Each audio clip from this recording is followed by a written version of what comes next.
I don't know about you, but it is so frustrating as a creator to keep uploading videos that you work so hard on and to just be stuck getting the same amount of views over and over and over. So today we're going to talk about how to get unstuck out of that rut and grow the channel, getting more views and reaching more people. Hey, welcome to the Video Creators Podcast. You know how you put a lot of time and energy into your YouTube channel for not nearly enough growth? Yeah, we get it. We're here today to help you change that. If you're trying to accelerate your channel's momentum, become more profitable, and change the lives of more people than ever before, today's episode will help you move forward with confidence. So far, our team is responsible for helping clients generate over 20 billion views on YouTube. And now to help you, here's the Video Creators team.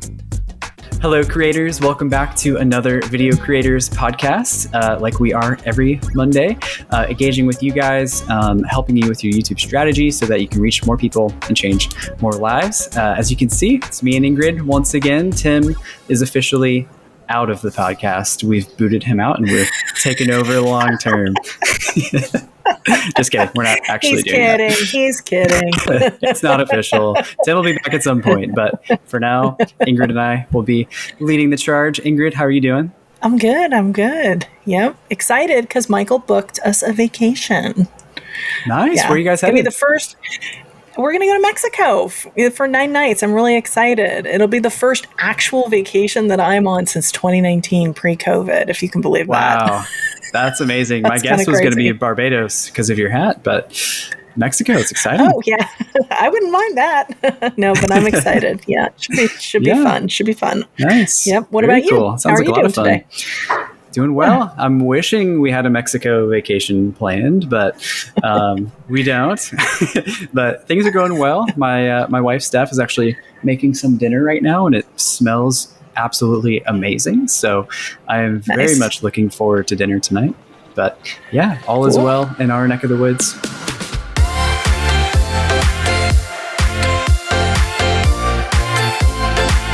For this week's Creator Spotlight, I want to introduce you to Brian from West Coast Swing. He's got a dancing YouTube channel, which is really exciting. And he just finished up going through Video Labs. And so here he is sharing a little bit of what that process looked like for him. Pre-Video Labs, we teach dancing online through our YouTube channel, one particular form of dancing. And we've been doing it for 5 or 6 years, and we just had no direction. Like I was stuck basically chasing keywords, and we were early to our niche, so our channel has done well. So we had like no issues there, but I just didn't have like a clear path of, where we were going, why we were creating the videos outside of just kind of chasing some keywords. And maybe the biggest takeaway of the whole course was it changed how I looked at YouTube forever. And I shared this in volley with a few people. Like now, as I consume YouTube, I'm paying attention to what keeps me involved. And so understanding, tactical things about how to do analytics and figure out which one of our videos are doing well and why, and then to try to recreate that, how to split test thumbnails more effectively and some stuff like that. So right away, we had some quick wins with that. But really just understanding really from lesson 1 that there is a customer avatar is what I call it in my business. I'm not sure what it was referred to internally, but, if someone walked into my physical dance studio, I know exactly what would be going on in their mind. And we have a customer avatar. And even though we did a good job of telling people in our videos what we were going to teach and delivering on that, I forgot that there was a human at the other side of it. And it was interesting as we learned about storytelling and things like that, through the Video Creators course, as I went back to my videos, the ones that did a little bit better were the ones that I inadvertently shared those stories and I inadvertently made a personal connection. And so for me, the big takeaway was how to take some of the storytelling thing. This is actually tricky for me personally because we don't have a storytelling channel. We're an instructional channel, but we kind of adapted what we learned in the transformation. And so we took some of the exercises we went through. We kind of created our own document. So now we come up with a video title. Who's this for specifically? What are their biggest challenges? What things do they have to overcome? What's the transformation? And we kind of adopted that document. So we're able to go through it and it speaks to what the next step is for the end screen. And so it's allowed us to really get into the psychology of the videos. And, quick wins, we've only put out maybe 2 videos post going through the course, and they have already performed better. And that was our first try without even doing everything right.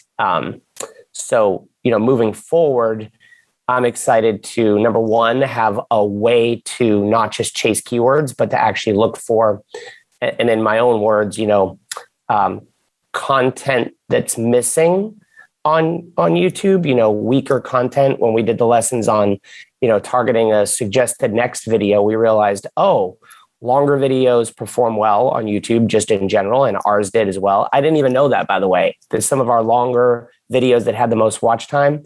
I was not proud of those videos, but they actually were performing better. And I didn't know that until I went through some of the lessons. So we were able to, start to more appropriately target missing content or content that could be done better.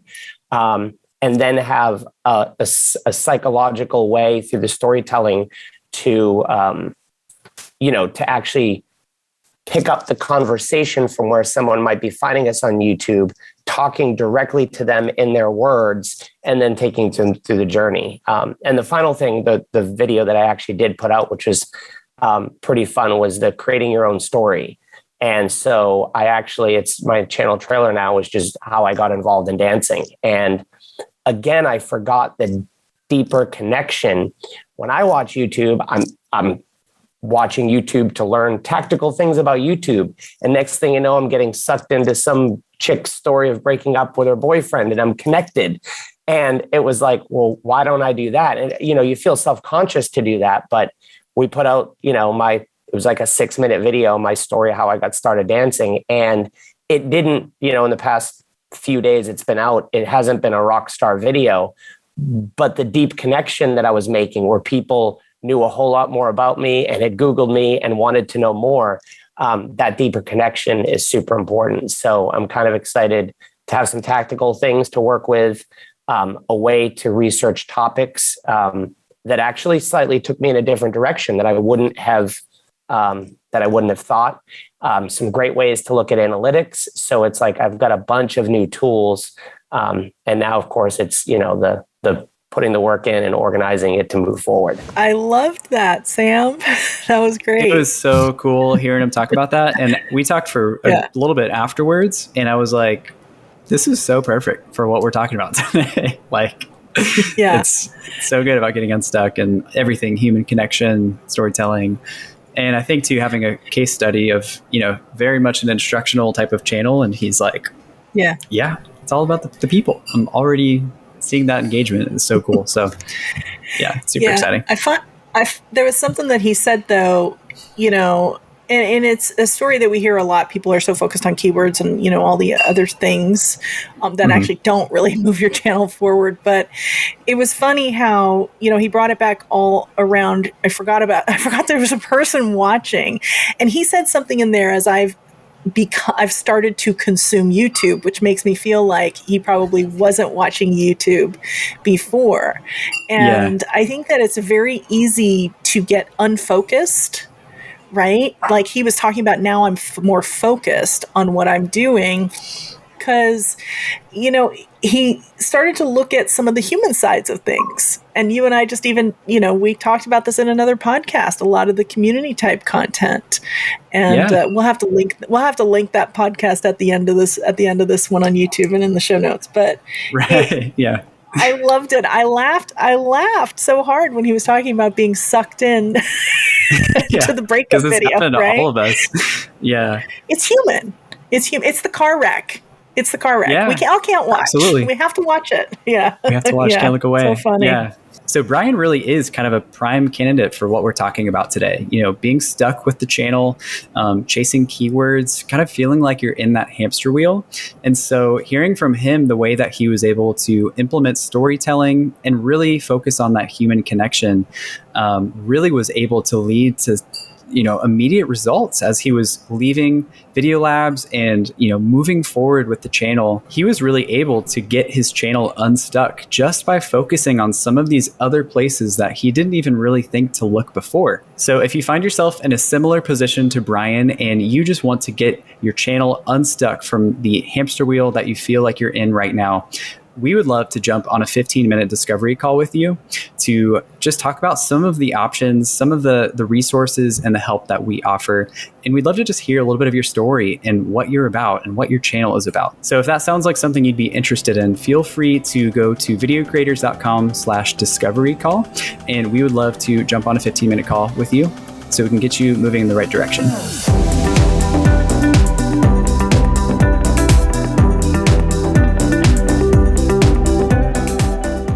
So a lot of times when I work with creators like Brian, I find that it's really important as kind of a first step of getting unstuck to just kind of zoom out. A lot of times it's really easy to get so zoomed in and zoom in and zoom in.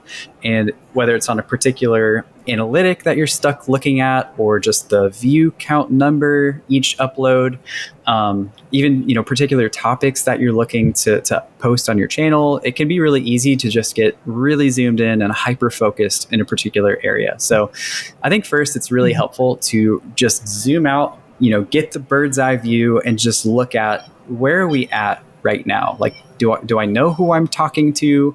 Do I know what I'm doing with the channel? Is there a direction? Sometimes I like to think of a YouTube channel as like a boat, and it's like, am I going, am I on course? Do I need to turn my steering wheel at all? So kind of zooming out and just getting some perspective is a really helpful first step. And once you have that, looking ahead and actually asking yourself, do I have a defined goal? Do I know where I'm trying to go with the channel? Is it just kind of whoever shows up, and if the channel grows, then great? Do I have a defined, am I trying to have a certain amount of subscribers by a certain time? Am I trying to have a certain number of comments in my videos? That there could be a number of different goals. So I really do think having context is one of the most important first steps if you're realizing that you're stuck. Where are we at right now and where are we trying to go? Having some tangible things there can really help. Ingrid, do you have thoughts on that? Yeah, it's almost kind of like, what's the bigger vision, right? And where does this video fit into that vision? I feel like it's not uncommon for creators to kind of lose sight of that, right? Like you said, they get so hyper-focused. And part of it too is I feel like sometimes they look at what everybody else is doing as well, rather than keeping blinders on. And when you're looking at, this is my competitor over here to the right. They did it this way, so now I have to do that. And then, you look at something else or you watch a video and they talk about hooks and now I have to do that. But you're changing things constantly and you're kind of slowly losing the bigger picture. So sometimes, like you said, stepping back, and just kind of reassessing can actually be helpful. Yeah, definitely. Yeah, I mean, there's nothing wrong with looking to other channels in your niche and just getting ideas. And there's some collaborative element there that's always going to be helpful. But I totally agree. Putting the blinders on and remembering why you're doing what you're doing in the first place and moving forward in that direction where you're authentically yourself, doing it the way that you feel you should be doing it with the channel.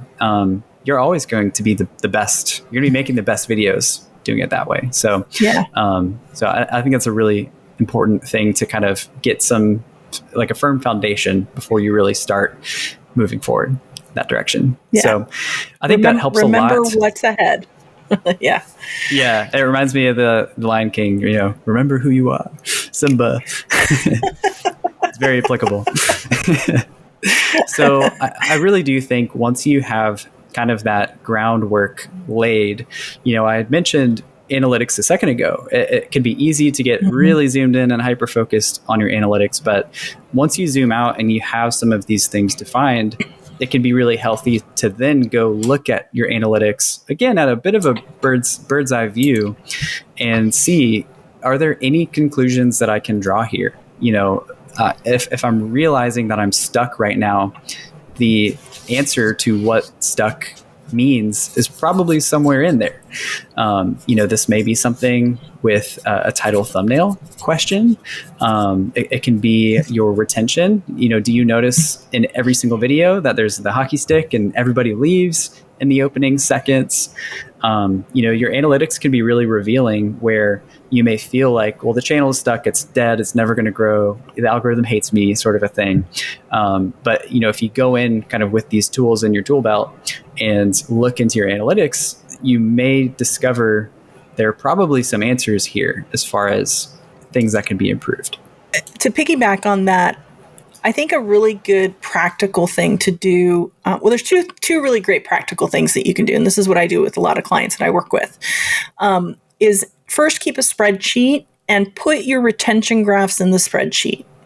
Because I think that when you look at metrics from, you're in on the video tab and you're looking at it on a video level, and then you have to go to another tab to see another one, it's not as easy to spot patterns, I've found.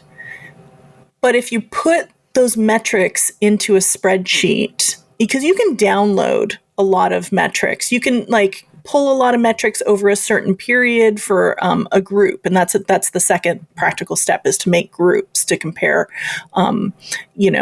your last 90 days to the 90 days prior, or your last 30, March to April, those videos, and compare them head to head. You can actually download those analytics and then also take screen grabs of the thumbnail as well as the actual graph itself. When you're looking at that on one page, it's so much easier to see, oh, wow, look, they're all gradually declining, or, they all are losing a lot at the beginning, And then maybe you're also spotting a pattern of, wow, I didn't lose as many here. This is a lot shorter. Even look at how long were your hooks. What's the pattern between those pieces of content? Sometimes when we're looking at things so super focused, like you said originally, Sam, really zoomed in, you're just looking at that one video. You need to step back, look at the bigger picture of what's going on to really establish patterns between things that are working and things that aren't working, so that you could tweak it, adjust, and move forward. Because we always say this, when you experiment, an experiment is not 1, 2, or 3 videos. It's like 8 to 10.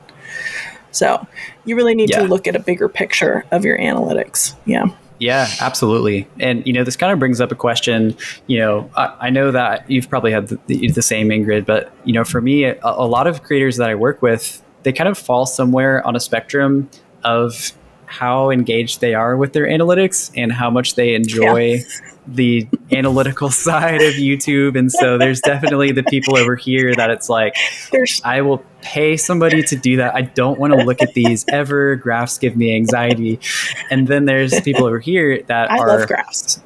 Me too. I think they're super helpful. But realistically, there are people here, and then there are people who they can't stop looking at them, and they almost feel stress publishing the next video, because it's like, there's so much that I'm not doing right, and I just don't even, it kind of sucks the fun out of it. So I guess, where would you say is a healthy place to fall as a creator on that spectrum? Great question. And full disclosure, as a 10 plus year creator myself, I so understand this question because I have been that person, and I see so many of my clients that are that as well.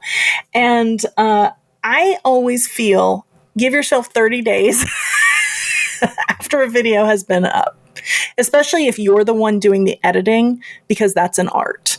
Right? Editing is an art form, and we are so super connected to our content. We cannot see straight. We can't think rationally. So when I'm looking at the retention graph, 48 hours after, I am still emotionally connected.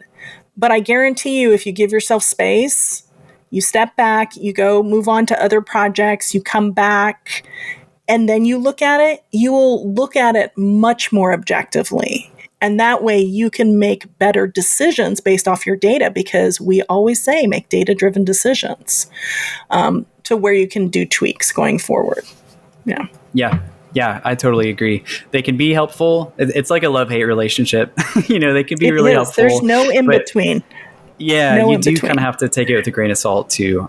Yeah. But you also don't want to just make emotional decisions and, well, this Yeah. is how I felt about this one. I'm never going to do it again. Where maybe there were some great things you could extract from the analytics there. So I think that definitely helps.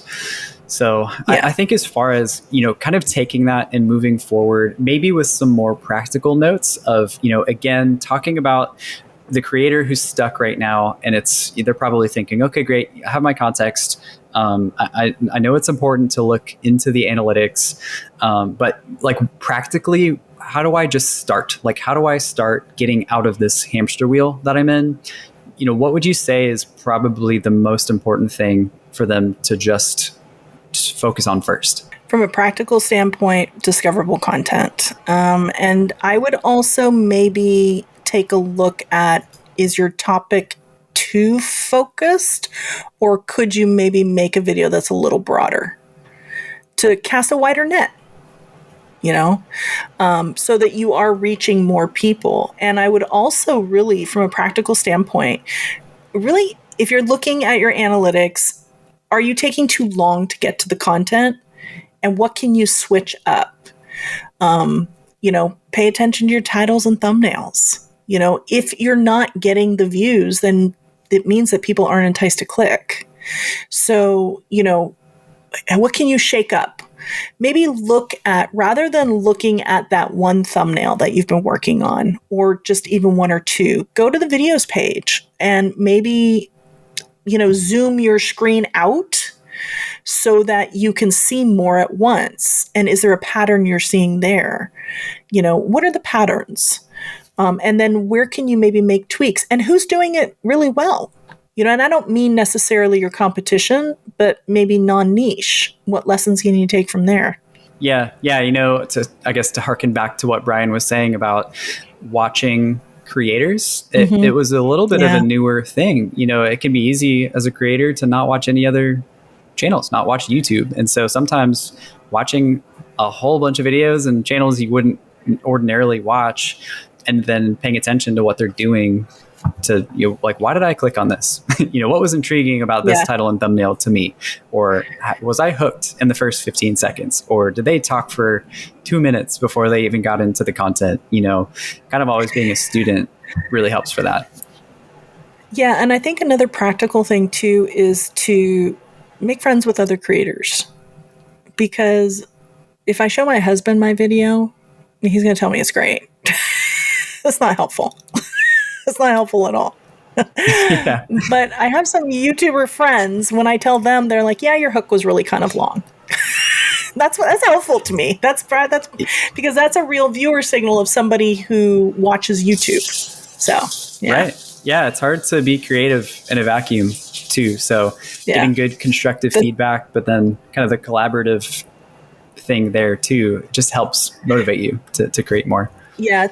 It's one of the things that I really love about Video Labs, actually, is the feedback in there from people who understand the same language, that really kind of are all striving for the same thing and can constructively give you criticism that's actually going to help. Feedback, not criticism, feedback. Yeah, they're just going to tear you down. Yeah, exactly. No, that doesn't happen. No. Yeah. Well, I think maybe to segue that, it sounds like we're kind of talking about an emotional connection and doing the same thing within your videos. Again, like we're talking about getting unstuck. Ingrid, like you said, that first step of discoverable content, look in your analytics. Can I improve my titles and thumbnails? Can I improve my hooks? Can I improve my retention? How can I just get more people in the door? Once those people are in the door, creating some sort of emotional connection. We talk about primal branding all the time. How can you be relatable? Yeah. How can you be different from a teacher giving a lecture and just be a real person that someone can connect to, where you're giving them real value, but you're also connecting with this person on an emotional level where it's like, oh, you're a real person. I kind of feel like I know you. I kind of feel like I like you. I think those little human moments are so important, and that could be messing something up. because that's real. Nobody gets everything perfect. Nobody does. And the moment you do leave that in, that's where all the comments come in. Oh, thank you for being real. That's usually what you'll see. But I think being cognizant too, and that's something I've seen with a lot of creators too, is the expertitis thing, and the presenter mode. Because there is, the camera comes on and we start talking, we're on camera. I almost envision an on air button on top of it, right? Like the old TV cameras. And all of a sudden your voice is higher. You're not talking like yourself. You're talking a mile a minute, or you're not even really making sense versus thinking about who's on the other side of the camera. So stop thinking about yourself, because when you are thinking about you and what you're presenting, that's kind of how it comes across. But when you start thinking about who you're talking to on the other side, and that comes back to the target audience, we talk about that a lot, your voice kind of gets a little bit more grounded. Now you're not just speaking, but you're speaking with purpose. Yeah, that is so good. That's so important. Brian was sharing that too. Just remembering oh yeah, these are real people. These are real people that are clicking into the videos and watching. So having those moments, like you said, avoiding presenter mode, remembering when you click on your camera and you hit record, it's not just a camera you're talking to, but this is a real person that you're giving real value to. Focusing on that will that'll cause people to want to come back week after week. I mean, I think of the people that I'm subscribed to where, they probably got me with a good title thumbnail and I clicked into the video and I got good value. And then I felt like I got to know them a little bit. And then it's the kind of thing where I just get excited when I see they've uploaded a new video. I don't even really care what they're going to talk about. I just like the creator. So we're trying to do the same thing here. Right. And I feel like Tim does this really, really well, right? We miss you, Tim. We're going to welcome you back to the podcast someday. I promise. I promise. But I feel like he does this really well. And I think this really goes back actually to the very first thing that you brought up, Sam, with what's the bigger goal, because he always has the bigger mission about reaching more people and changing lives. So you can even see my voice actually went down when I started talking about that, because that's a connection, and the person watching is going to connect with you in that moment, because they're like, wow, yes, it is that. It is about that. And working in your beliefs, your creeds. We talked a little bit about primal branding. Those are those, the best communities. They're revolved around shared beliefs, not what you're presenting, but what you believe in. So work that in, establish that emotional connection for sure. Definitely. Yeah, absolutely. So, maybe as a question for you, Ingrid, the person listening right now who is in this place and it's okay, I hear you. Practically, I'm going to make discoverable content. I'm going to try to get more people in the door. I'm going to try to create this emotional connection. I'm using primal branding. I'm going to try to tell stories. I'm going to really try to do this. What if this messes up my channel? How do I experiment? What does that look like? Experimenting, kind of like we touched on earlier. First off, it's not 1, 2, or 3 things. It's really just remember that when you're going to experiment with something, you're in it for the long haul. That doesn't mean you have to do 10 videos all at once in a row. You can run multiple experiments at the same time. And then when you're at the end of those, then again, take all your analytics, take all your data, take those screen grabs, put them into a spreadsheet so that you're looking at it to see the patterns. Adjust as you're going. I feel like, in order to know when something's working, you'll see it. You'll see it in your retention graph, quite honestly. To me, that's one of the best things that YouTube has ever given us. And from a practical standpoint too, if you're looking, let's say your video's been up for a while, and let's say you've been running one of these experiments, okay, and your video has been up for 3 months. Go into the last 28 days of it. You need to go into the actual so you have to go to analytics, and then first off, you have to go into the video on a video level. You're on the overview page, go down to the graph, but click see more. Don't look at it on its external graph. You have to go to the internal one and change the date range. because unless you change the date range on the inside, you're going to get a bigger picture on the overview page. But when you're inside the graph and you change that, you're now looking at non-subscribers and how they're interacting, because they interact differently than your audience does, your hot audience. If you're really looking for discoverable, you're looking to craft content for non-subscribers. So that's going to probably give you the best data for that experiment. Yeah, that's so good. That's so helpful. I think it all comes back to, those building blocks of context. Like how do we zoom out and look at this? And also, what's our goal? When we go in and experiment, is our goal more discoverable content and getting more non-subscribed people through the door? Then let's run some experiments. And then, like you said, look at these analytics and evaluate, what am I noticing from these 10 videos that I just did? Is my goal that I don't have an engaged audience at all? I'm trying to grow the know, like, and trust factor. If that is our goal that we're working towards, then we can evaluate that in a different way. And again, we can run that same experiment of 10 plus videos. But when we have that context established, you can then take that and go look with a purpose instead of just opening the studio and being overwhelmed by all the graphs and the lines and the numbers and just trying to, glean something from that. You can actually have, some tools there. And I think it's also worth mentioning too, when you are experimenting here, don't look at your analytics from a channel level, because the channel level takes in everything, the big picture. If you're really looking to evaluate experiment to experiment, create a group. You have to go into analytics and then into the advanced mode, and then from there you want to create a group. It's up in the upper left hand corner. We'll have to link a video that shows that, because if you can compare group to group or like month to month, that's a lot more valuable data than looking at a channel as a whole, because a channel as a whole takes your best producing video in with it, along with everything else. And if you've been on the platform for an extended amount of time, that's a lot of content. You need to get really into the granular level of your most recent content.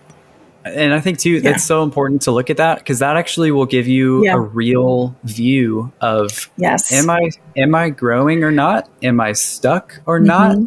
It can be really deflating if you feel like you're on a high and your video's doing great and subscribers and everything I touch is gold. And when in reality, you had one video blow up 6 months ago that just is performing really well, and everybody's coming through from that video. And then when that video kind of reaches the end of its life cycle, then it's something happened, nothing is working anymore. You can actually identify and see when you're looking not at a whole channel level, but exactly what you just talked about. You just get a real sense of, where am I actually at? Like, am I actually growing? What's going on here? So data-driven decisions. Data-driven decisions. Keep coming back to that. It's definitely important. Yes. So Sam, I have a question for you. Yeah. You talked a little bit about the conceptual look of this and the practicality, but that's not really the entire picture, right? There's another piece to it. Yeah. So what does that look like for you? I think with all of this, I think I said it earlier, I like to think of all of these things as tools in my tool belt. We're talking about discoverability and emotional connection and storytelling, primal branding, like all of this stuff we just have at our disposal, and it can be really overwhelming. And I think it's helpful to take a step back and just remember to not overthink it. You're not going to break your channel if you try something different. Maybe you try storytelling, you try, looking in the analytics and making some of these data-driven decisions. Nothing you do is going to break the channel or ruin it. It's really easy to, end up. I think of that spectrum we talked about earlier over here with analysis paralysis. Like, I just can't even hit upload because I'm overwhelmed and I don't feel like it's good enough. Be encouraged. Like, move forward, hit the upload button. You're always going to be getting better. I like to think of it as, how can I just get 1% better every time I hit the upload button. Yeah, and I think you mentioned analysis paralysis, and I've seen this with a lot of creators that, we've talked to over the years with consultations and video labs, even, clients that I work closely with in the action plan. You have those big major hits. So what do you do next? And I've seen creators want to and just are so afraid to take that next step. And very much like Sam said, you cannot break your channel. I cannot say that enough. YouTube does not look at your channel as a whole. It looks at videos on an individual level. So just because you didn't knock it out of the park on this one video doesn't mean that your next video doesn't have every single opportunity to have 100 million views, like Mr. Jimmy Donaldson. Hey, you really want a good exercise? Go to Mr. Beast's channel and scroll back 5 or 6 years. It's one of the best exercises ever. He hasn't changed his thumbnails and titles. You'll see the evolution. You'll see that he did not have the views back then. But you will also start to see the patterns of how he tried different experiments, to see what worked, what connected with his audience, to find his voice so that he is doing him on YouTube, not somebody else. Yeah. Don't overthink it. Yeah. And that's such a good example because you could just see, he stayed focused. He published for a while. He was persistent. He just kept moving forward. Mm-hmm. And that's so important as a creator to experiment. Yeah. Experimented. He tried new things. And he kept moving forward with that. So, people are going to come back because they connect with you, as you're doing these experiments, making discoverable content, creating this emotional connection, those will be the things that keep people coming back. And, this is one of my favorite things that I know Tim did this interview with Tamsin Webster a few weeks back or a few months back, somewhere on the channel, back, I think, where she had said, when we're talking about kind of the value proposition of, what's your channel about and why, what do you do and why, she even took it a step further and it said, people are really going to connect with what you do, why you do it, the way that you do it. And it's kind of hard. I had to say it a few times to wrap my head around it. But if we're taking the what you do and why you do it, the way that you do it is so important when you're staying focused and being true to yourself and just moving forward. Like people are going to connect with you. So yeah, I find so that really encouraging as a creator. Like, oh yeah, I don't have to be Mr. Beast or I don't have to be this other person over here. Like people will connect with me as I run these experiments and implement this stuff.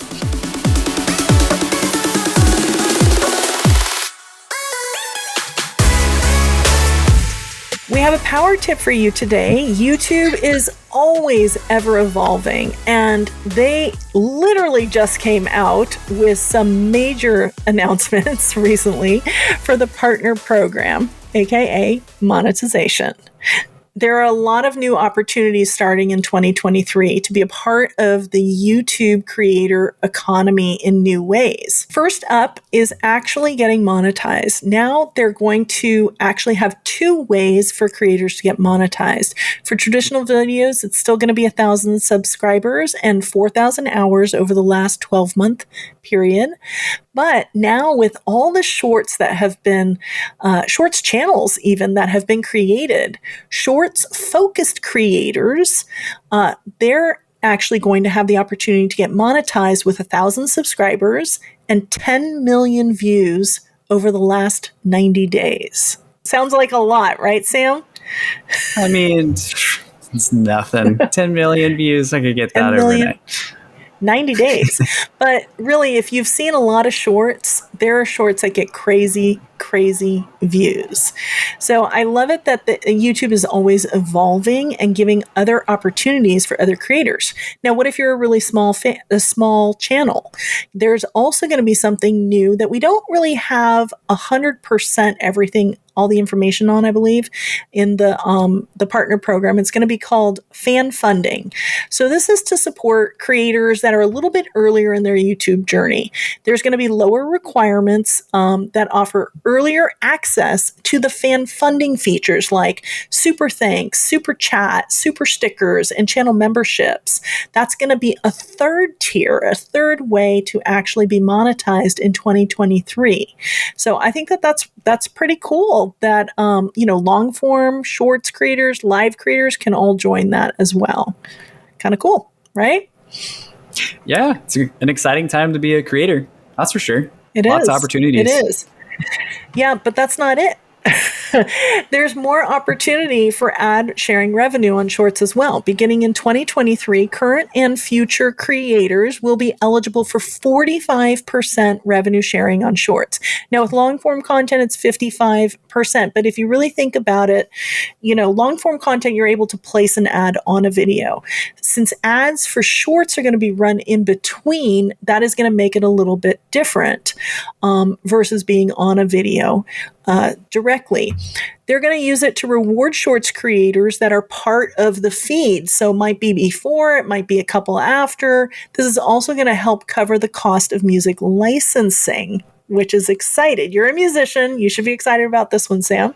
The third announcement is there are new ways to monetize content that uses popular music.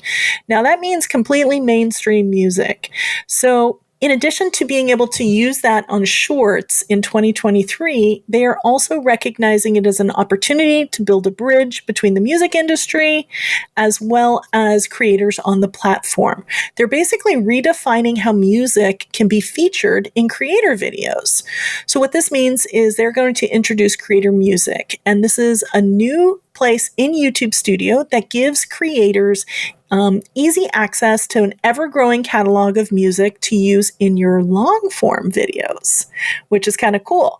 Creators can now buy affordable, high-quality music, and you heard me say buy. Yes, buy high-quality music licenses that offer them full monetizing potential, which means that you're not going to get those copyright not strikes, but copyright. What is it that I'm trying to say here, Sam?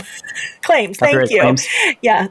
So you won't get those copyright claims for using music, which is really cool. And for creators who don't want to buy a license up front, you'll be able to use songs and share the revenue with the track artist and associated rights holders, which is also a great solution. Creator Music is currently in beta testing in the United States and is looking to expand to more countries in 2023. And they'll offer a streamlined process for creators. And you'll be able to instantly see the terms for your song selection.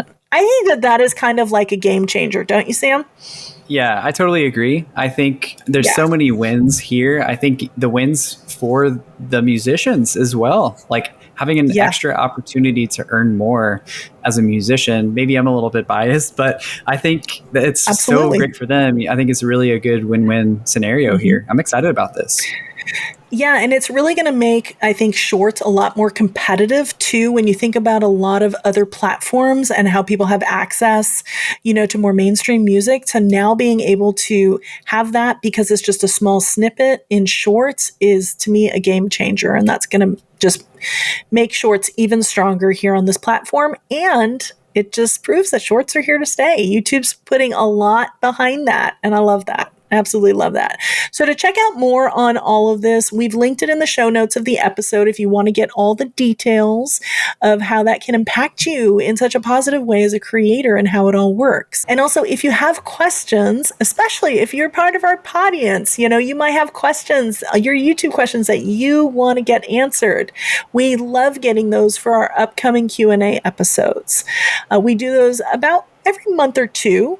We like to sit down and just answer all your questions. So go to speakpipe.com/video creators. There's a link in the show notes as well, and record us a little audio voice message and we'll play it here in the podcast and answer all your questions in another upcoming video. We'll see you guys next time for another Video Creators Podcast episode. Till then, thanks for joining me today, Sam. Yeah, it's been a pleasure. We'll let Tim back next time. Bye. We'll see.